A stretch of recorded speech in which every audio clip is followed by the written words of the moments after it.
Gotta turn off my beeper. In a vast wasteland of entertainment where radio has become obsolete, stands an embittered man teetering at the edge of sanity. With help from radio friends, he's about to embark on a global mission that would change the course of history as we know it. Broadcasting live from the secret studios on the banks of the Brandywine River in Delaware is Mitchell K.C. Hill. And up to the Great White North in Vancouver is Alexander Knight. And once again, we hit the airwaves. That's me, the Great Pumpkin. I'm purple, orange, green, whatever your TV show. Hopefully it says it's orange at your end. But my name is Mitchell K.C. Hill, as the lower third says. And that's what the thing is at the bottom. We call that a lower third because it's a third of the screen. So that's why it's called that, in case you were wondering. And I'm the last angry DJ. Boy, do I have some things that I'm angry about. So we're going to talk about those. And the gentleman who talks about the things that he's kind of the happier guy that deals with all the latest technology, Mr. Alexander Knight is here. Alexander. Oh, good to be here for episode 36. Welcome all to The Last Angry DJ. This is the show where we talk with luminaries in the broadcast world. And I'd like to think of this as the show where it is the intersection between new media and old media. It's a recurring theme, and it's never going to stop on this show. This week, no guest. We will have a guest next week, but today is this broadcast Boffins with Mitch and I. Yeah, it's a problem. People don't know when to set their clocks back or forward. They get confused, and then we have an argument. Is that what about, it is? I think so. I think it's too complicated for some people. And the other thing is we need more folks. We actually need to have more people, because now we're getting into that region where we're not quite a beginnings show because we're up to show number 36, but now we're kind of catching on, and now we got more and more people. So now we're sort of in that crazy area where you're not just starting out so you have a small number. You're kind of in the middle somewhere before you get thousands of people. Like this is no Joe Rogan or Mr. Beast, but we're working our way towards there. So I know Alex gets angry with me when I do this, but please smash the subscribe button. Would it take so much for you to do that? It means so much to us. So if you're watching live on YouTube, smash the like button, smash the subscribe, do whatever you can. And if you want to reach out to us, Alex, I'm sorry, with that QR code is so helpful. Pop that QR code in there and tell everybody how they can quickly if get you in scan here. that QR code, you'll see over my left shoulder there. That'll take you to our Discord community if you're not already on there. If you don't know what Discord is, it's a great platform. It's a communication tool, basically, and it's our own private server, effectively. And that's how we communicate with each other on the show, and we talk about what guests we're going to have on the show, and, of course, any other topics that you want to discuss as well. Let us know and drop a comment in there. And isn't there some news coming down the pike? We're going to incorporate some technology from our friends at Office Hours so people can reach out to us. Are we allowed to let that cat out of the bag yet? Yeah, absolutely. That is the plan. We are going to have a Q&A system. Now, how we've been doing it is that we basically just answer whatever questions that you have live in the YouTube chat. We'll probably continue to do that, but the goal is to move to an actual Q&A system that's a little bit more well-structured. And that will allow you, the people watching the show, to actually vote on the questions, because that tells us what priority we should actually answer those questions in. So that's going to be coming next week. So thanks to our fine friends over at Office Hours for lending us that technology. It's going to be great once we implement it. Yeah, it's a crazy name, but a great program. And it's been developed and processed and to the point where it's very friendly. So it's not like our Discord server, which has as many categories as there are stops on the New Jersey Turnpike. So it will be easier to use, and you just flash a QR code and you just put your name and where you are and what your question is, and we'll be able to answer that live on the show, which is kind of cool. It's a very cool way to establish a program. And if you're wondering how that is, go to officehours.global and watch how they do a show. They're there answering questions left and right. In fact, Alexander does some reading on that, which means he's reading those questions that come up. So it's a very civilized way to interact with your constituency, your watchers, the people watching the program. The only thing you can't do with chatting is do it live after the fact. It's only good during the live portion of our show, which happens every Sunday at 5 p.m. Eastern. And since I'm on the subject of time, I would be remiss if I didn't say, here's another thing that really flames my butt as the last angry DJ. Why do we still have to deal with daylight savings time? I don't understand it. And it's not just here in the U.S. Alexander, I think you've got to deal with that up in Canada also. Oh, it's so bad. Why do we have to do this? Why do we have to jump back and spring forward? Yeah, it's incredibly annoying. I don't understand. I don't understand this. We've solved so many big problems in this world, and yet we can't get government people to just all agree. Pick a time. I don't care if it's daylight savings or Pacific Standard Time. Just pick one, and please stop the insanity. Just stick with one. We don't need to constantly change this throughout the year. It's just I can't say any more. It was originally created because it was adding an extra hour of daylight so that farmers could get out and milk their cows, I guess, or kids could get to school with a little bit more light out there. Daylight savings time, or DST, and then when we spring back, it's Eastern Standard Time here. You might have a different acronym for it, but it's just something that's, antiquated. It's older than I am, and that's pretty freaking old. So we don't need it anymore. So we're kind of voting and saying no to daylight savings time. I mean, I don't mind getting the extra hour of sleep, but you can only do that so many times where it doesn't work. And as a side hustle, when I used to be on the radio, I used to do the all-night show, and the daylight savings time switchover used to really frost my butt because I'd have to do 12 to 6 in the morning. Well, 2 a.m. on Sunday is when the actual switchover happens. So I'd end up doing that hour twice. And then when I went to accounting, they'd say, well, you did your normal 6-hour air shift from 12 to 6 a.m. I said, yeah, but there was a daylight savings time in there, which means that an extra hour got replayed twice. Well, that's the government. They should pay you. And I'm like, what? So I have a lot of scars left over from that DST, EST savings time. And I'm sure that Steven Stryker is in there flaming me right now for talking about this, because that's it's the stuff that he likes to do. And we have a lot of people in the chat, so Mitch, chat away. We really need to print "thrust my butt" on a shirt. Can we do that? Thrust my butt. That's an old term, I guess. Thrust my tuchus if you got a little Hebrew in you. Yeah, it frost my butt. Oh, frost. I thought you said thrust.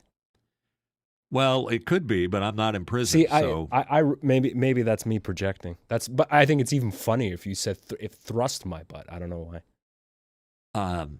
Yeah. Well, let's change the subject. We're going in a really dangerous area. All right, let's start it. Let's start the show. Let's start talking about stuff.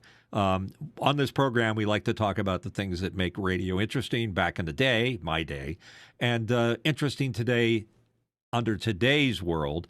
And that's where Alex comes in. And one of the first things that I'm going to talk about that really frosts my butt is why do radio stations start playing Christmas music in November? I don't know if you guys noticed that, but it's an ongoing thing. Hey, when I was on the radio, we didn't play Christmas music until after Black Friday, and that's the Friday after Thanksgiving here in the U.S. Now, Thanksgiving is different in Canada, but when you're having the vegan Thanksgiving up in Canada, what do you get? Back bacon and you're gonna go on. You're gonna go on with that again. You have to put a toque on to enjoy yes, the Thanksgiving's meal. in October, but I don't think it's unusual for stores to start playing Christmas music in November. That happens every year. Why are you surprised by this? Because I'm not in Christmas mode yet. Well, and you if you go into any big box retailer, sure enough, it's going to have Christmas trees and tinsel and balls and things like that, all hung by the fireplace, and there's going to be a Santa Claus at the mall. So I just think it's pushing the holiday a little bit. So I'm just getting out of trick-or-treat mode, as you can see. And I trick-or-treated till pretty late in my life. I don't know about you, Alex. Did you dress up and go around in Vancouver? Yeah, was that your hometown? When I was 10, I think that's probably the last time I did that. But no, I'm not really into that whole thing. You know what? It's the effort. I'm just lazy. I don't want to have to, because I feel like if I'm going to have a costume, I want it to look good, and I don't want it to look like some cheap costume. So either I spend the time in having a really good costume, or I'm just not going to dress up. So I just choose not to dress up. Yeah, one of my beefs were I'd go to my sister's house and decorate it for Halloween because I like scaring kids. Sorry, it was just one of my things. And we got the reputation at that house in Maryland. I forgot exactly where, Sunnybrook Farms or something like that. But anyhow, the kids would come up, and there was either the little kids who were taking it very seriously, like you were, and dressed up really nice. You know, the princess, the vampire, and this. And then there were the 16 and 17-year-olds that wouldn't even bother to put a costume on, and they'd have like a pillowcase, and they'd just shove it in front of you and go, trick or treat. They wouldn't get into the spirit of the thing. And I would just stare at them and say, aren't you a little old to be doing this? You know, for you, a tiny Hershey bar. You're not getting a big full-size one like these kids over here. So anyhow, trick or treat. I loved it. I loved dressing up. I loved dressing up the house. I loved things that scared people. And I almost loved it as much as I liked setting my clock back an hour at 2 in the morning. So enough of that stuff. Okay, we covered Christmas music too early. Anybody commenting on the, there we go. Ernesto says, I like to celebrate Christmas as soon as it's November 1st. So apparently you folks have already voted and said that it's okay if you're going to be playing Rudolph the Red-Nosed Reindeer or whatever. And if you're going to play Christmas music, is it traditional Christmas music? Do you have to be worried about any references to any deities of any kind? Or is it just, that, what is it, All I Want for Christmas? What's that song? All I Want for Christmas. Yada, yada, yada. Yeah. The girl that sings really high. What's her name? Spare people the singing, Mitch. Okay. Do you know? And by the way, I know the speaking song of Christmas, now that Christmas has been accepted by our constituency here, do you know what the number one song of all time for many years was? Now, we're not talking about Michael Jackson and Thriller. What was the number one song on the radio for decades? Do you have any idea, Alex? You want to take a shot? I'm guessing this is a trick question. Is it Christmas themed? It happens to be a Christmas song, yes. Okay. I wouldn't even be able to guess. I don't know. What is it? Anybody on chat got it? Give them a nobody yet. yet. The delay. I do like Trans-Siberian Orchestra, Laura. I think they represent the current genre. I think that's a Canadian group, isn't it? Trans-Siberian, aren't they from up there? I don't know. Maybe. Oh, anyhow. All right, here's the big reveal. The number one song on the radio, any holiday, was White Christmas by Bing Crosby. Believe it or not, for many, many, many, many, many, many, many years. And it's from what movie? I'll wait for that. Does anybody know what movie that song was from? White Christmas, White Christmas. Boy, we just got some slow folks today. From the movie Holiday Inn. Remember that? All right. No Turner Classic Movie buffs here. We'll have to bring that up. I don't think next I've week. seen Holiday Inn. All right, you probably have, just don't recall. Last Christmas, yeah, that was the song. It wasn't Miley Cyrus, no. But anyhow, all right. So much for Christmas music. That was the number one song. It was White 1942. Christmas. Bing Crosby. That's right, Bing Crosby. No, I haven't seen White this. Christmas. I should watch this. I love old movies. It's a classic movie called Holiday Inn. Check it out. And it's before there was a Holiday Inn, by the way. I think they probably named themselves after that. So Christmas music, too early. It seems like everybody likes that. All right, the number one Christmas song. All right, let's get into the radio stuff that happens this time of year. And I always like to sort of reveal a little bit what you had to do in a radio station to own a radio station. And I'm sure Mark Giuliani could jump in here and answer a lot of these questions. But have you ever noticed how angry people get when they decide to change the format on a station?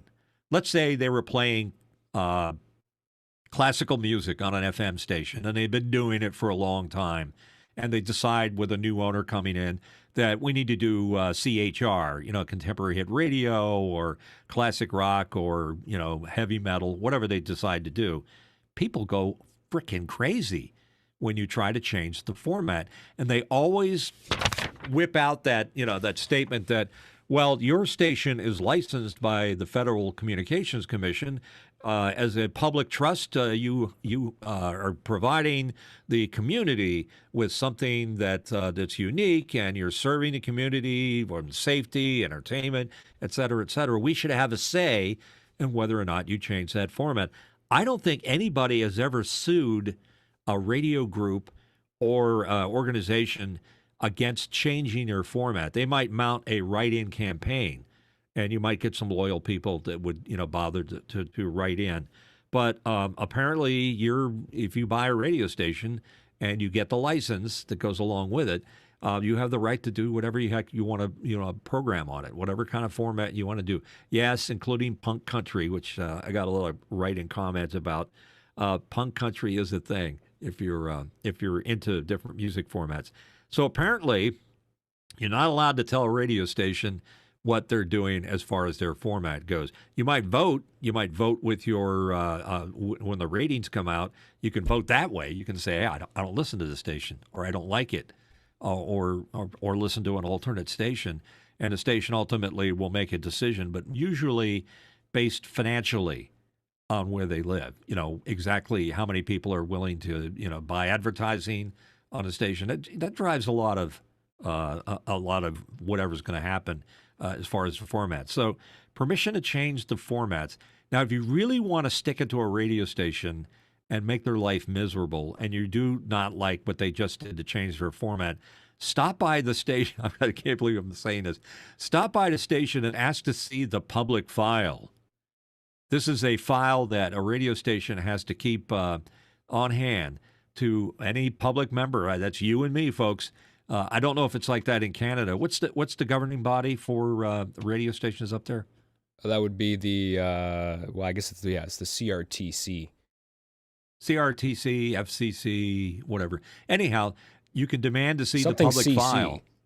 And thrust my butt, CC, whatever you call them. So anyhow, you could go in and look at this file, and it's supposed to keep all kinds of special data about the station's mission statement and how they're serving the public and how they're basically deserving of the license they have. But it really upsets the manager or the program director. And if they don't have it, they might get into a little bit of a trouble. And I think the FCC has changed the rules a little bit that you can post it online, so they don't have to physically come in and invade your lobby at your radio station to see that permission public inspection file. But you got to keep it. And if you have a complaint, that goes in that file. So if you're complaining about the classic rock changing to punk country, you could put that in there, and it's going to be on that file forever. It's going to be there representing your opinion, and that's very important. And on the subject, it's crazy. Remember the George Carlin thing? What was it? The 7 words you can't say on the radio. He had wonderful wino, and he would do this bit where you can say this word, that word, and the other thing. That's not really a list that the FCC regulates. If you read the fine print on your license, it basically will say, we don't want anything foul or indecent or describing bodily functions, but you as a license holder have to decide what those words are. So Okay. I'd love to see that come up. Yeah, you can't. They don't say, the FCC doesn't have F-bomb, S something, whatever, et cetera. They say to you, you have to decide based on what your listeners are telling you are bad words. So if somebody says fudge and they determine that's a bad word, then you're in trouble and you got to answer a lot of questions. And what happens is that the FCC watches very carefully to see how you handle that. So that's part of the headache of owning a radio station is you got to deal with that that ongoing.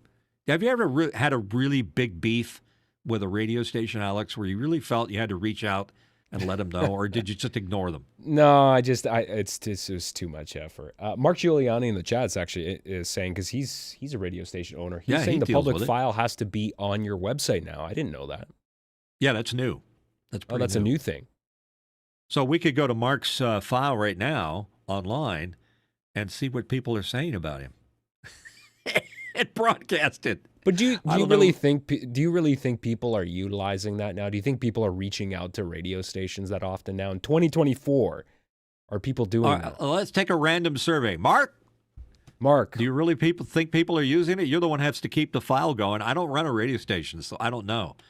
I remember when I was on the air, I got a lot of complaints would come in because things that were that would pass muster with public scrutiny. In the day we live in today, it's a whole different ballgame. Back then, that we could get away with a whole lot of stuff. If you think about it for a minute, the word rock and roll is referring to thrusting and stuff like that, like you were referring to earlier. Well, think about it. That's what rock and roll is basically. It's an innuendo. And most of the songs that play on the air, even today, are making, light of or, glorifying that particular act. So anyhow, I'm real confused by all these files and public things. Has Mark gotten any? He says, I bet most people just turn the dial. I agree with him. I think they vote with their remote. They just decide, hey, I don't like that, or I'm uncomfortable with that, or I'm not a fan of Howard Stern, and I don't like what he's doing, et cetera, et cetera. So you have a right to do that. What's some of my other things here? Air shifts. People are like, what does that mean? And that's changed too. Back in the day, usually the program director would do the morning show like from 6 to 9. And then the next shift would be like 9 to 2 or 9 to 1. And then the afternoon guy would do 2 to 6 or maybe a little later, depending if the management had you doing a 3-hour shift. But most shifts were 4 hours long. And usually the guys at night got it bad. So they'd have like a 6 to midnight. And there was another person doing the all-night show at midnight to 6. That was back in the day when somebody had to be there. They had to actually be in the studio turning, dials and pushing records and playing carts, following a log, adjusting the transmitter, taking meter readings, all of those things. And now that's different. A lot of radio stations nowadays that are automated, meaning that it's run by a computer. And what you think you hear as a live, living, breathing radio person, maybe somebody in their underwear doing their voice tracking from their garage in Lickskillet, Alabama, or somewhere else, and they're not at the actual radio station. Did you get that, City? Yeah, it's funny. You There's always go back. such place, Lickskillet, Alabama. You go back to that name a lot. It's a funny name. Mitch, I was gonna ask you because I don't know what the legality is in Canada with Canadian broadcast going back to the public file if that's something that we have here. Probably something close to it. Yeah. Because the same circumstances is that you get a license and you have to be, serving the public trust to own that license. You don't own it, actually you have the use of it. So it's probably the same in Canada as it is here in the U.S. I don't know for sure. I honestly have not investigated it properly. So different air shifts. Now, if you were doing an air shift after you got out of college and you were considering a career in radio, which one would you do? Because some people are better suited than others to different times of the day. They call those day parts, by the way. Which one would you do, Alex? Well, I'm more of a morning person. I never used to be. So, like, if you're asking, are you asking time of day? Yeah, was it like what time would you like to do if we were doing a radio? Let's say our virtual radio in the morning. Station. Right, okay, because first thing in the morning. Yeah, just because my brain, I get tired in the late afternoon. So, any time before 11 o'clock in the morning is good. Like when I get up, my brain is pretty awake. So that's what I would prefer. Okay, well that's that you're doing the morning show. I did nights and afternoon drive, and then they called it afternoon drive because that's when you would be driving your car home listening to the radio. That's the way it worked. They had morning drive or AM drive, driving to work, and then afternoon would be when they were leaving. A lot of people didn't listen during the day because they were in an office, and back then it was kind of frowned on to have your radio on in your car or in your office cubicle or in your office somewhere. So it was kind of interesting. Hold on, Mark has something here he just sent me. He has his public Makana. Okay, we can show that later on. Yeah, Mitch, I want to walk it back for a sec because you mentioned taking meter readings. Can you explain to me what that is? Or for those that don't know what a meter reading is? Well, back in the day, if you were working like the all-night shift, um, during the day they probably had an engineer on staff or more than one, that would be managing the transmitter. You have a transmitter there, you have an antenna system, you might have a phaser cabinet, all that kind of stuff. And there was always minute adjustments that had to be made to the transmitter to make sure that it was putting out the proper power, the legal license power, etc. So the engineer would make the adjustments, fill it out on a log, or the meter readings used to be done, I think it was done hourly, at least back in the day. And if you were an all night guy, which is where I started out, you're responsible for everything because you're the only person in the building. So I was doing a radio show. Meanwhile, I had to run to the back where the transmitter was and check the plate voltage and how much amperage is going into the exciter and whether everything's working properly, whether the station's on the air. And in my station, we had a DA3 patterns, 3 patterns on an AM station, and we had to switch to power through the towers. So the tower configurations would change to send our signal in one place more than the other. So all of that stuff involved writing down on a log. It'd be just a clipboard with a piece of paper on it, and you'd have to take down all these measurements and put it on the sheet of paper. So that's the meter reading part of it. But you had to have a license to do that. You couldn't just be a regular person filling out the meter. So you had to have what used to be called at least a third-class license with an element 9, which meant it was a license you got from the FCC. It meant you knew basically the basics of what it meant to keep a transmitter going and what you had to do and what legally was your responsibility, even if you were a DJ. So you did both jobs because they wouldn't put an extra person on all night because they could save money by not doing that. And the tough thing about our station, the one I first started on, was that it was a 5-tower, 3-pattern station. It required a first-class license. A third class wasn't good enough back then. And I was just starting in radio at the tender age of 16, still in high school, and I didn't have a first class. I had a third, which was fine for, for bragging rights. So I had to go to the FCC, and it's a fairly complicated application. It's nowhere near as easy to do as the third was. Now, by the way, all of those things are gone. You don't have to have those, but I had to have a first class, and I got it. And I got it in record time because I had to have it in order to get the summer job, in order to be able to run that all-night show on our radio station. So that was kind of fun. Nowadays, I think you have just a basic third class, some kind of thing like that you have to fill out if you're going to be filling out or putting your hands on the transmitter and adjusting the power and things like that. Once in a while, I'd crank the power up a little bit so we could get out a little bit further.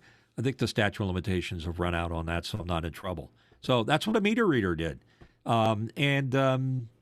It was part of your job. It got to be a problem for me when I went to do afternoon drive, and they used to have the engineer there in the morning, or he might just be wandering around doing stuff. But I was responsible for switching the station patterns every time the station over in New Jersey would go on and off the air. So we had these 3 patterns that we had to do, and I was running in a studio that had records and tape machines and barely enough time to even think about what I was going to say when I had to pop the mic open. And meanwhile, I had to every once in a while run to the other end of the building and switch the patterns for the station and then run back up and catch the record before it ends. And it was very, very complicated. And it got so bad at one point that I'd forget something or I couldn't get to it in time. So I had to play the commercial and then run back and do the switch. And I got called into the general manager and the chief engineer for the group. It was at that time was Rollins Cablevision or Rollins Broadcasting, sorry. And I got yelled at. They said, if you ever miss another pattern, you're gone. And I said, what do you want me to do? Do you want me to do a radio show or do you want me to be an engineer? So that was my final words to them. And they said, we want you to do both because you're paid to do both. So that was the thing. Yeah, it just give you a little insight of what it was that we used to have to do to be on the air. Do you have another question or do we have a comment? That's I think the YouTube comments inside of the. Hold on a second. Let me see if I can I don't think this is gonna work. No, still doesn't work. Okay, I'm gonna have to. I gotta fix Oh, that. you're We've been talking trying about to get the our. displayed? Yeah. We were trying to get the YouTube comments on the show here, but I'll have that If we resolved get by Makana, next will week. we be able to display those, or do we have to write a feature into Yeah, that? there's work involved in doing that. Okay, Yeah. understood. So, what the using the old-fashioned way? Anybody have any comments about Let me what we're just talking take a about? quick look here. Well, yeah, because you were talking about what meter taking a meter rating is, or doing a measurement, and Mark Giuliani was saying if you go over the allowed power, I guess for your antenna, you start to interfere with other stations. So there are rules and regulations you got to follow. Yeah, there's only so much space for every Yeah, radio, and every radio station has a license where if they're non-directional, they just sort of fit into the plan. If you think of a map and where these stations are, a lot of stations in the end were able to do directional patterns on AM and FM, so that if, let's say, a station south of you was on a similar frequency, one of the first or second adjacent frequencies, you had to pull your signal back in that area, so you get a lobe basically that covers that area. So it's very complicated math to be able to figure out how all that works. But yeah, it's that's why you have chief engineers and mathematicians. You know, with computer models now. Back in the day, you had to bring out your slide rule and figure out, oh, we're going to have pull a lobe here and push it out there. It was pretty interesting stuff. I was curious yeah. about it all. I was curious, but didn't learn about it. What else you got? Mitch, are you? This is unrelated to what we're talking about, but this has been on my mind, so I want to ask you this question because I'm concerned about the longevity of the broadcast terrestrial radio industry with the available engineering talent that is out there. So a lot of people that are experienced audio engineers that truly know the entire chain right to the the top of the tower, and they're able to do service on the antenna, and fix the whole chain. A lot of those guys are aging out now, and they're going to be retiring, and I'm genuinely concerned that there's not a lot of younger people, uh, my age, that are getting into or have an interest in engineering in general. It feels like there's less and less people that are getting involved with engineering on that side of things. Is that something that you're hearing from friends in the industry? And I'm curious with Mark Giuliani if he knows. Are you is there anyone that's apprenticing? Are you taking in new younger talent? Like, what's the general consensus now with engineering talent? Well, to answer, first of all, it's a good question and a good, commentary to be able to look into it. It is gone down. It's not as sexy and interesting as it used to be. A lot of it has to do with the available monies to be spent on good talent. So it's not a big job position that's being looking to be filled. And there's a lot of old timers out there, myself included, that that are sort of trying to teach others to either through an apprenticeship or something. It's not like you're a master plumber or a master construction worker and you're teaching somebody how to do those things. There's not many people coming through the ranks. So what's happened is with this group ownership thing and the cost of keeping an engineer on staff, most of the facilities have like one engineer, if that, and then they'll have a contract engineer that is somebody that they've contracted to that will come in the case of a problem. So you might just have one engineer in a studio versus where it used to be where we might have three or four or a senior and an adjacent engineer position. It's definitely a job that you could probably take on very quickly. The question is, are you going to get paid a decent salary for it? And I have a feeling that because of the lack of interest in it, it's not a great paying job. And the weird thing about being an engineer at a radio station is what you were required to do. Now, back in the day, back when I remember what an engineer was, it was somebody who would roll up their sleeves and get into the transmitter and pull tubes out and adjust wires and modify the base current readings, go out and take field measurements. They understood a lot of stuff, but they also got the job of fixing the plumbing when the plumbing wasn't working right. If there was a problem with the electricity, they had to go in and pull a panel open, juice up the generator. There was a very broad definition of what that engineer was supposed to do, and it was a very, very good thing if you had an engineer that could do all of these things, because anything technical, including putting a new door in the front of the building, that was an engineer's job because it was technical in nature. Do you think that those monkeys in the DJ booth could figure out how to put screw a door on a wood frame? Nah, we were completely out of it. And it was a turf that they guarded very, very carefully. Back then, it's like if you stepped out of line as a talent with what was going on back in the control room where the transmitter and all that stuff was, you would hear about it. And in some cases, if it was a union shop, you would get in trouble and get your wrist slapped, and that was something that you didn't want to have happen. So today, it's a little more different because things are a lot more modular. Like when it gets to RF work, let's say transmitter stuff, when the final on the transmitter goes out, used to be you had to go in, pull the final tube out, and then retune the transmitter. Nowadays, it's a module. You pull the module out, you put the spare in, boom. So usually it's not quite circuitry level. And this is consistent across all technical stuff nowadays. A lot of people don't work at the component level when they fix a radio. They're not in there desoldering transistors and resistors or replacing electrolytic capacitors. They're just taking the board out, putting a new board in. That's where we are. So a lot of the things that were important that you learned to get your engineering degree was now has been obsoleted. And then on top of all that, maintaining the transmitter, keeping the studio going, being an audio expert. Now you got to be an IT guy, because audio now is audio over IP, or at least a lot of it is, or some version of that, whether it's AE67, Dante, whatever. And now you've got to be wiring with Ethernet connections and firewalls and switches. I mean, it's all in your territory now. You just brought up a great point, because you are absolutely right. We've talked about this in the past before, Mitch, but you got to wear a lot more hats now, and you're expected to do a lot more, and not necessarily for more pay.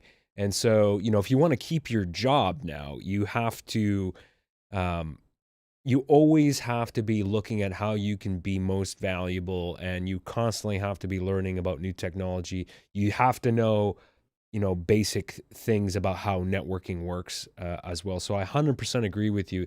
That's all part of it. Mark Giuliani in the chat was bringing up a really great point that, now that radio stations are moving towards digital everything, that there's probably a little bit less maintenance involved, and that's probably a factor as well.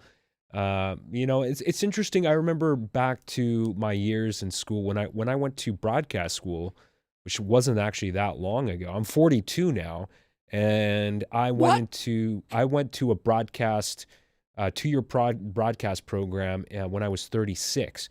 And I remember when I was looking for jobs, I never ended up actually working in the industry, but when I was looking for jobs, I was curious to see if I could find any audio engineering type of roles at radio stations. But there was just, like, at least here in Vancouver and the surrounding cities, there was nothing. It seemed like an impenetrable force field. I didn't even know how you could get into that, because I didn't really know anybody in the industry. I had no network. So I think that's also, it helps if you know somebody, if you can make friends with somebody in that industry that's doing that job that you want to do. By the way, John Preto's just lurking in the chat, and he says hello. And he says, by the way, hey, Mitch, John, Mitch, he's saying you got to turn down the exposure on your orange shirt there. Oh, it's too much for you, John. Sorry about that. By the way, check your front yard. I think there's too many leaves in it. You need to go out there and rake the leaves. Yeah, Alexander, your point is well taken. The problem with engineering, at least as it relates to broadcasting, is to being an audio engineer is too specialized. It's part of the job. As I said earlier, you've got to be an RF expert, you got to be an audio expert, and you got to need to deal with studio stuff. And maybe in a pinch, you might have to do an air shift when things get tough. Because you walk into a station like I did the other day, not the other day, a year ago. I went into a group station that has beautiful facilities here in Delaware, and it was out on Basin Road. I walked into the studio facilities. There was nobody there. There was like one person answering the front door.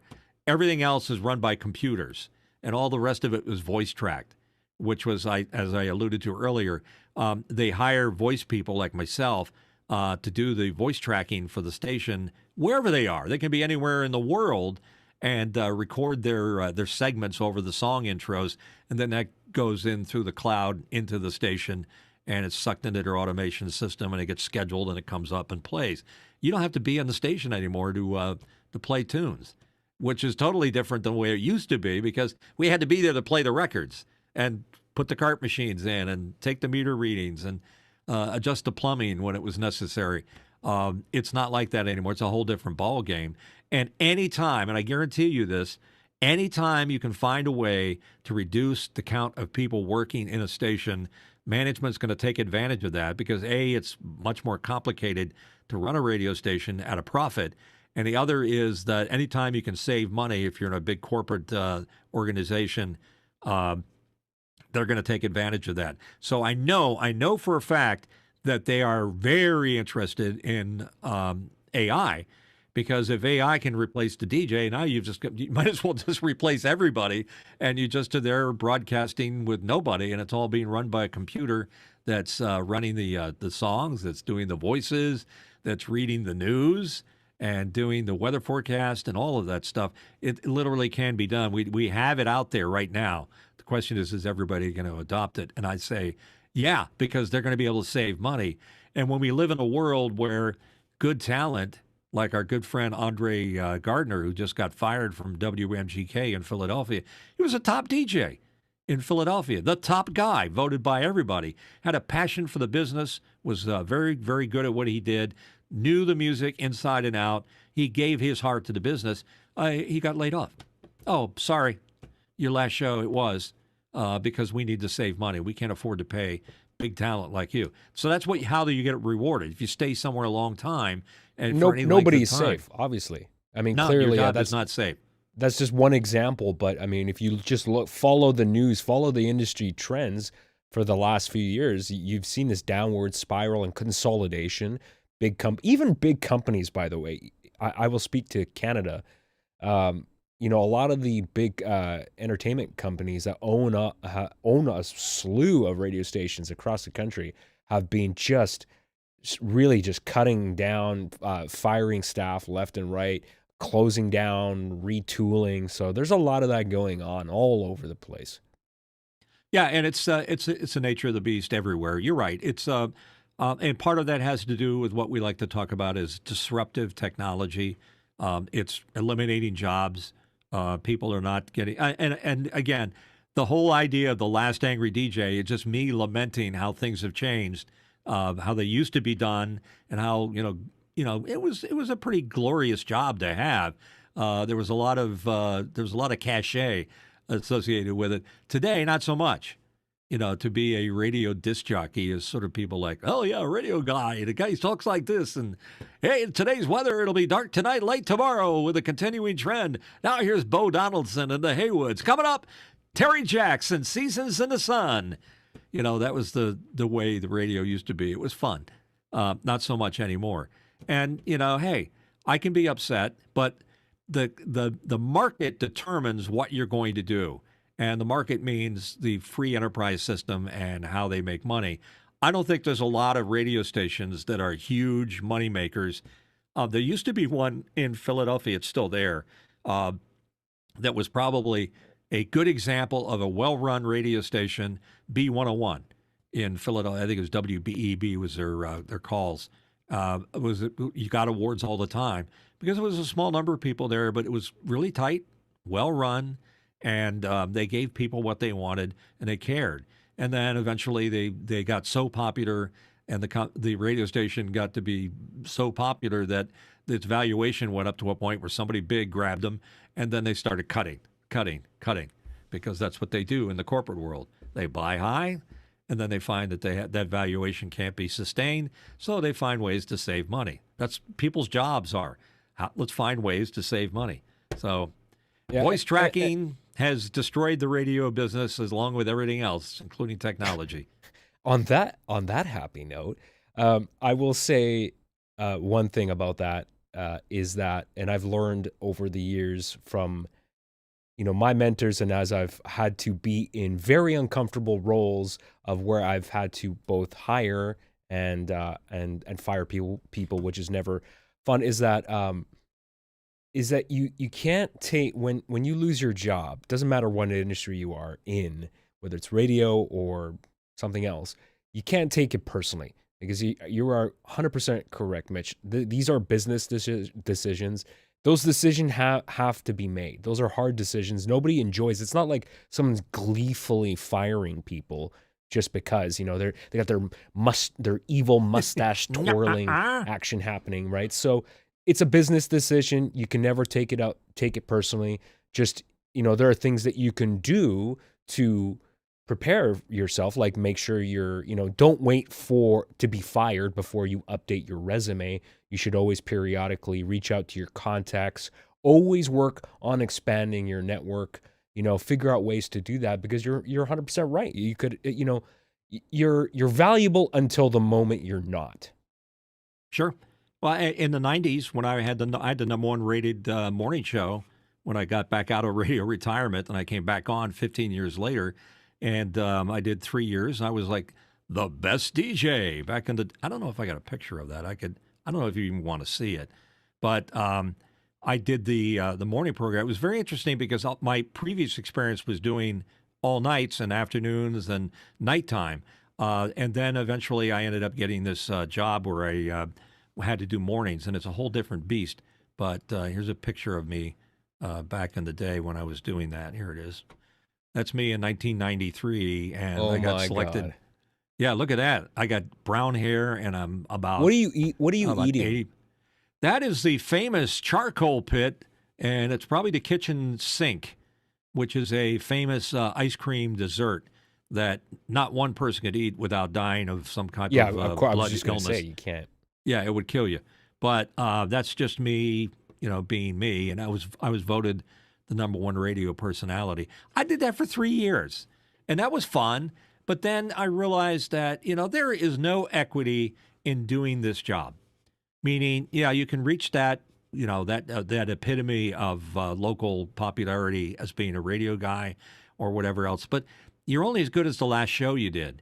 And eventually I just decided, I got to quit. I'm done with this. Meanwhile, I was working at an ad agency. I was partners in it. And I was being jerked back and forth as the local radio personality, but also a creative guy doing audio and video production on the other side. And I just realized I just voted on the side of audio and video because I thought that had more legs and could go a lot further. This is all back in the 90s.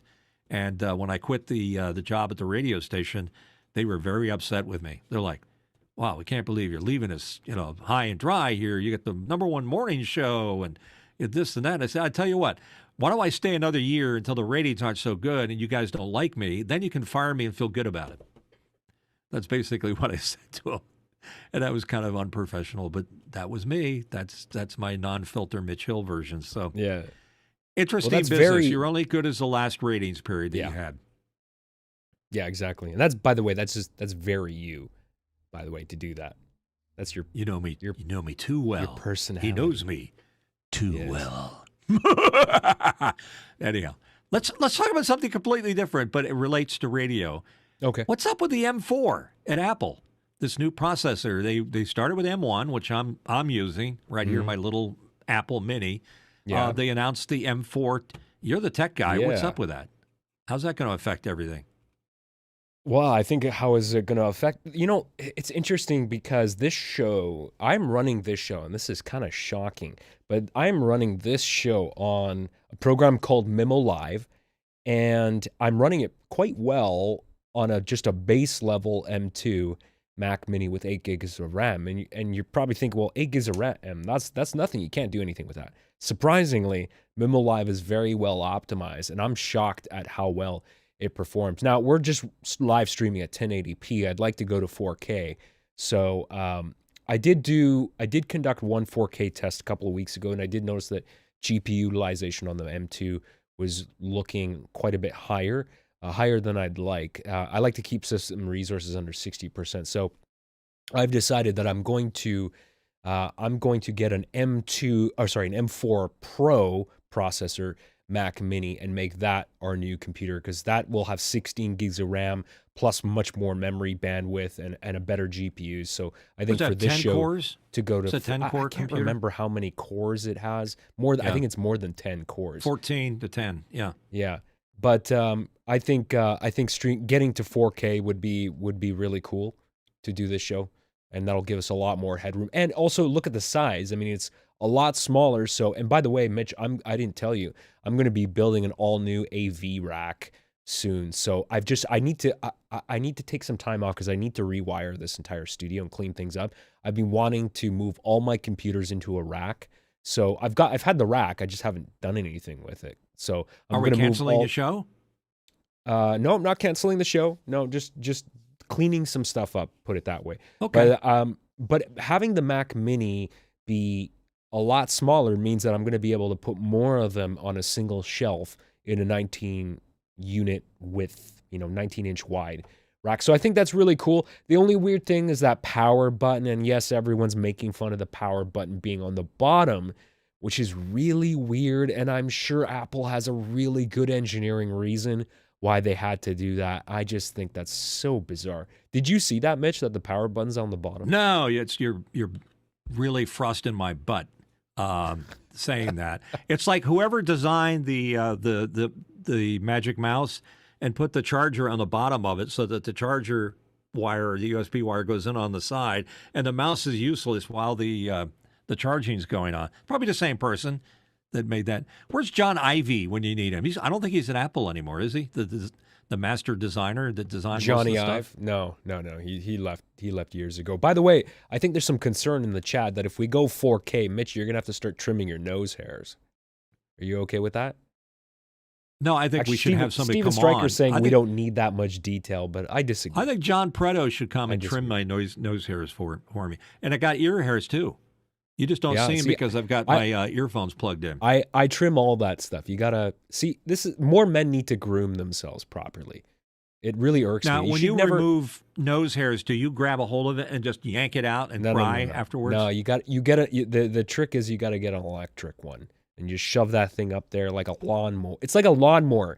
The more crunching noises you hear, the better. It's like a weed whacker for your nostril. That's exactly what that is. Yeah, I would do it. Somebody would arrest me for using a drug paraphernalia or something. Hey, what is that? Is that a bullet? What are you using there?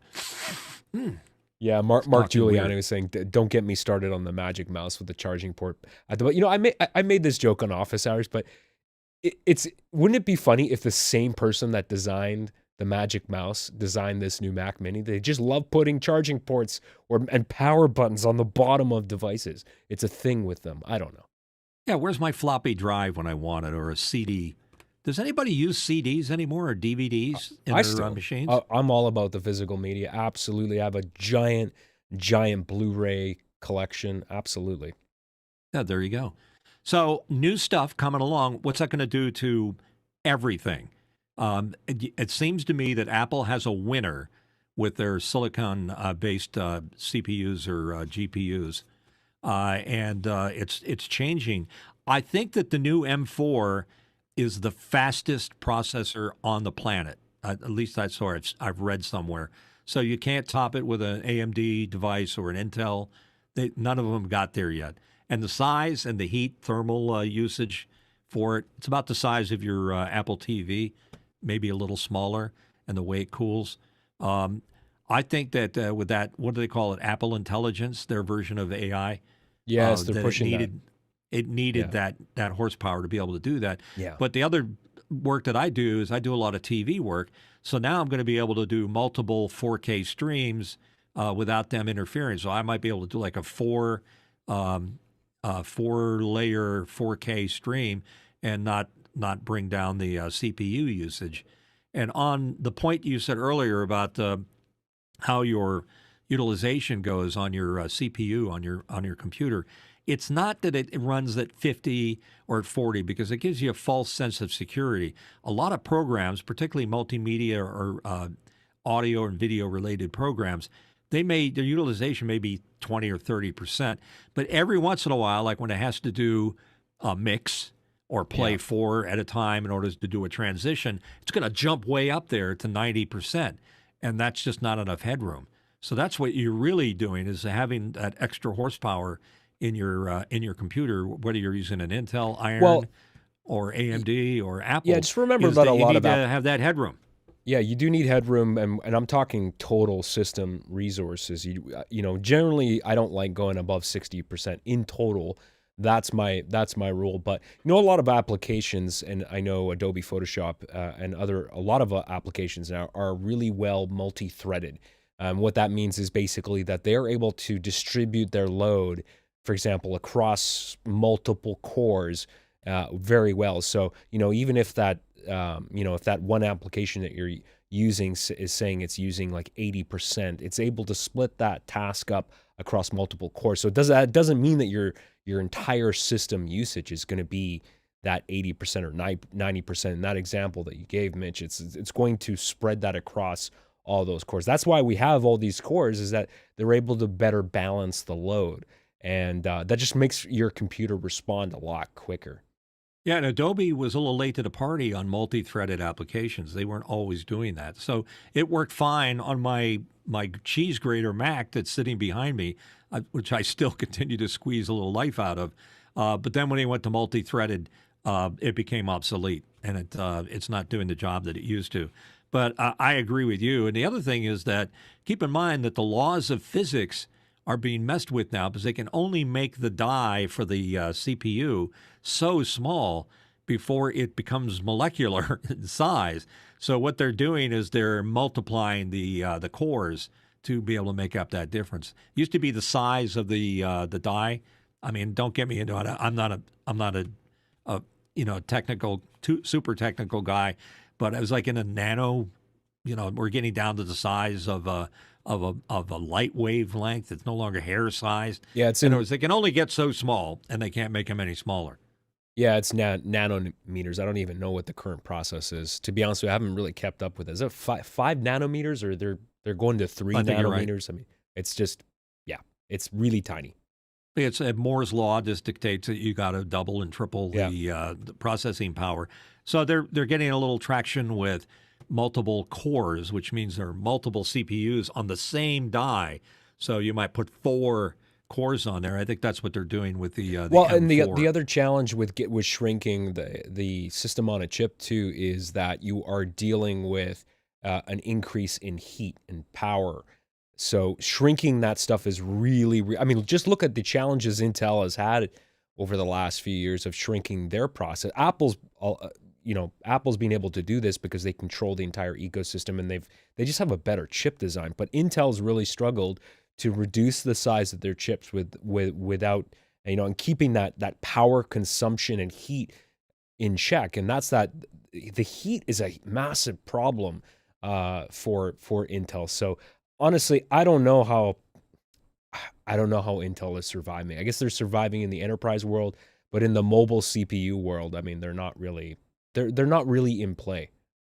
Yeah, it's interesting you bring that point up, because the very thing that made a lot of IT experts turn their nose up at Apple may be biting them on the butt, because with an Intel product, whenever they come out with a new software patch through Microsoft or new technology, or even if it's a GPU, they have to design it so it works with a multitude of different CPUs that they don't have any control over.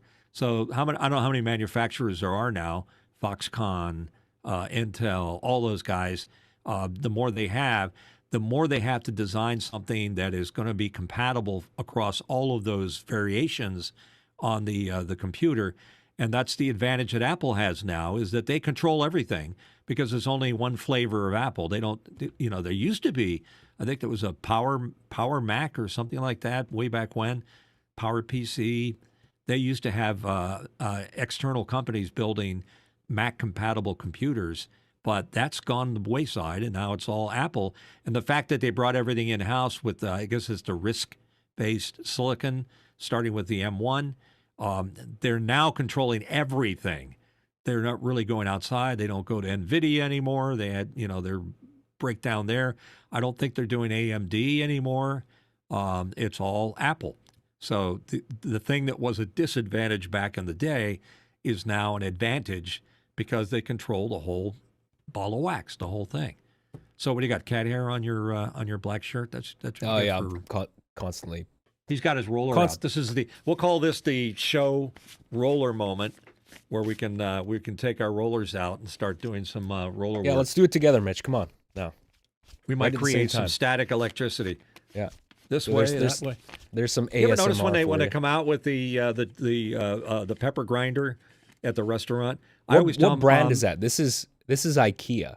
This is from IKEA because they're super cheap. I buy big rolls of refills from there. I have no idea. It's Evercare. It says Evercare. Can you see that? Oh well, so much for my autofocus. But have you noticed with the pepper grinders at the restaurants? If you really want to mess them up when they go, how would you like that on your? How much? I always tell them to go counterclockwise. I want my pepper grinder to go counterclockwise. Don't go clockwise. Yeah. No. Counterclockwise with the pepper grinder.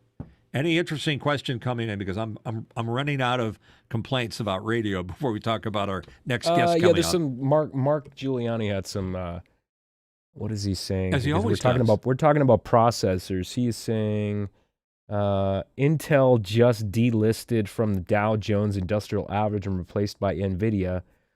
Oh, and he's also talking about AMD Threadripper processors. He said, according to Passmark benchmark, the Apple M4 10-core has a CPU mark of 25,080, and an AMD Ryzen Threadripper Pro has a benchmark of 153,038 with 96 cores and 192 threads, and costs $10,000. And so what I was saying to him is not exactly a fair comparison. Yes, there are much more expensive. Well, there are much more expensive processors that, in the PC realm that will do a lot more, but also they will generate a lot more heat and they're a lot more money. And also, if you were to build a PC with that kind of processor, you're going to need a much beefier power supply.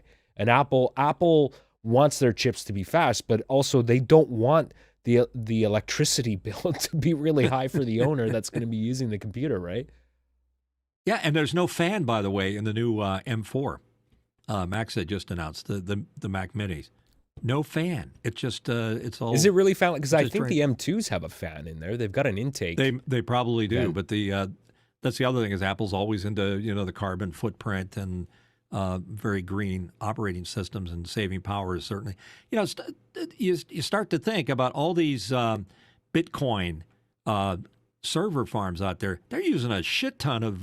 That's right. You can put that on my shirt. A shit ton of power to manage all those things. There's a lot of power being utilized. And then when they start getting all the charging stations for everybody's Tesla cars and everybody makes one, there's another thing on I don't think our power grid can handle it.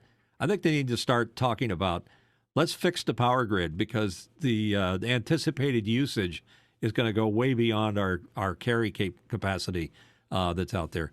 So anyhow, that's just me worrying about stuff.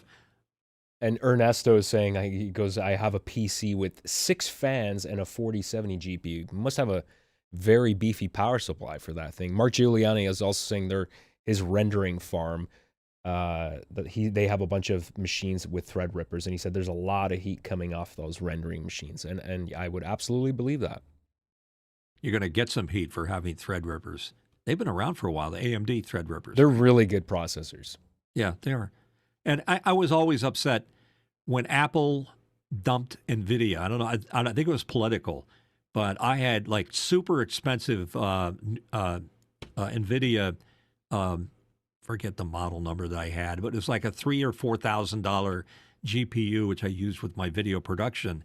And all of a sudden, I put an update on an Apple computer, and boink, they said no more. We don't support that. That particular, it's like everything NVIDIA is gone. It's no longer part of the Apple culture, so it's gone. So I had to go to AMDs. I went to like a 5600 or whatever. I forget all the numbers. To be honest with you, I'm a guy that started with Apple, made the move to PC because a lot of the software I used was on the PC. And now I'm sneaking back into the Apple camp because I started doing it on office hours. When I went on office hours, I just got this single little M1 Mac, and it's doing all of this stuff. And it runs circles around my my PC versions of stuff. So they're all going to eventually, hey, yeah, you guys can hear me. You over there, they're all HPs. I think they monitor the conversation, and when they hear that you're talking about replacing them, they start grounding out or sucking more power than they're supposed to. So anyhow, so let's talk about next week's guest. I'm really excited to be able to talk about different things that relate to media and how it's affecting us. One of the subjects we brought up time and time again is the fact that motion picture theaters, whether you're the big AMC and Regals and all those guys, they're having a tough time putting people in their facilities. And some of them have done certain things to get more contemporary, attract more people. I think they have similar issues that radio does today. And our guest next week is a gentleman who owns a number of IMAX theaters in this region. They're called Penn Cinemas, and Penn Ketchum will be our guest on next week's show. So it's going to be very interesting because Penn is the founding member of that organization. Full disclosure, I've worked with Penn before, so he'll be a very interesting guy. Knows everything about every movie you've ever wanted to talk about, but also understands the business. And I'm sure he's been thinking about how to be more and more relevant in today's world, having a place where you go to experience a motion picture. And not everybody's Christopher Nolan with a mega blockbuster that needs to be shown in a big theater. A lot of people nowadays are sitting at home and waiting it out, but there's nothing that compares to that shared experience. So Penn Ketchum will be our guest next week. If you have a suggestion for a guest that you'd like to be heard from or somebody that you want to talk to, just make sure that you get on our Discord, and Alex will once again refrain his pitch for how to reach out to us and tell us what you want. Yeah, absolutely. You can reach out to us on Discord. The best way to do that is to scan the QR code that you see on the screen here, and that will let you in, and we can continue the conversation after the show is ending 7 days a week. And next week, we'll have our Q&A system up and running.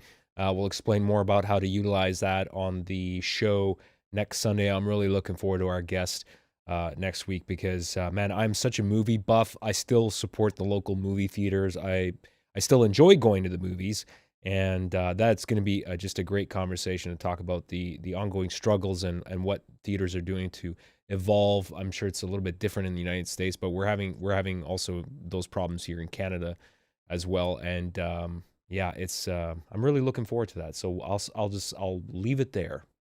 No, that's a good place to leave it because a lot of things and challenges in the world that we live in today are affecting all types of media business, whether it's radio or TV or streaming services or theaters.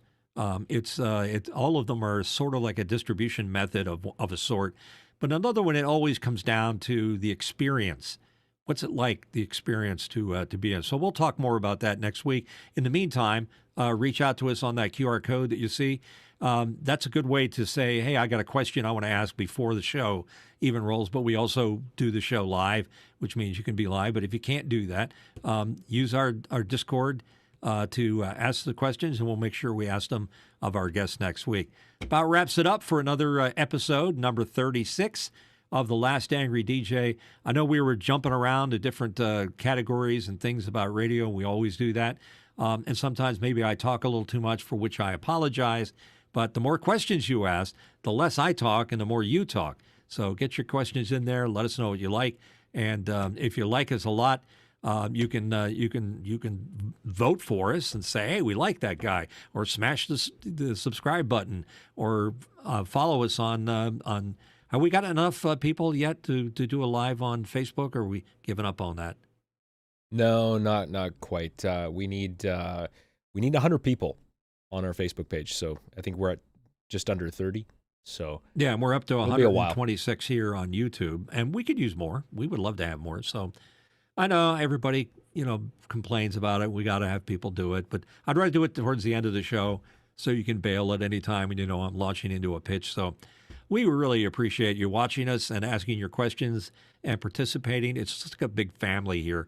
And it isn't always about radio. It's about things that relate to media.